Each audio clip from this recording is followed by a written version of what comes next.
రేపటి ప్రోమో చూసుకున్నట్లయితే Telugu Bigg Boss season 9 Bigg Boss హౌస్లో అయితే మొదటి వీకెండ్లో ఎలిమినేషన్ అయ్యి బయటికి వచ్చిన కంటెస్టెంట్స్ బిగ్ బాస్ బజ్ ఇంటర్వ్యూలో తప్పకుండా పాల్గొనవలసి ఉంటుంది.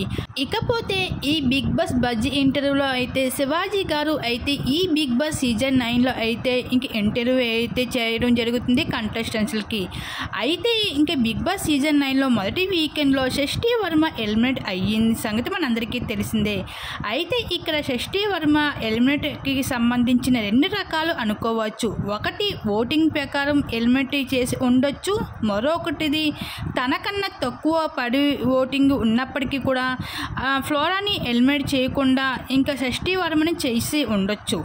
ఎందుకంటే మంచి కంటెంట్ ఇస్తున్న సంజనాకి ఫ్లోరా ప్రస్తుతం పడడం లేదు. ఫ్లోరాకి సంజనాకి ఫ్యూచర్లో కూడా వీళ్ళిద్దరి మధ్యన గొడవలు ఏర్పడి ఇంకా మరింత కంటెంట్ ఉంటుందేమో అనేసి షష్ఠీ వర్మని అయితే ఎలిమినేట్ చేసి ఫ్లోరాని అయితే ఎలిమినేట్ చేసి ఉండకపోవచ్చు. అయితే ఏదేమైనా సరే మొత్తానికి అయితే మొదటి వీకెండ్లోనే అయితే షష్ఠీ వర్మ అయితే ఇంకా ఎలిమినేట్ అయ్యి బిగ్ బాస్ బజ్ ఇంటర్వ్యూలో పాల్గొనడం జరిగింది. మరి ఈ విధంగా షష్ఠీ వర్మ అయితే ఎలిమినేట్ అయ్యి బిగ్ బాస్ హౌస్ నుంచి బయటకు వచ్చిన దానిపై మీరేమనుకుంటున్నారు? మీ అభిప్రాయం తప్పకుండా కామెంట్ సెక్షన్లో షేర్ చేసుకోండి.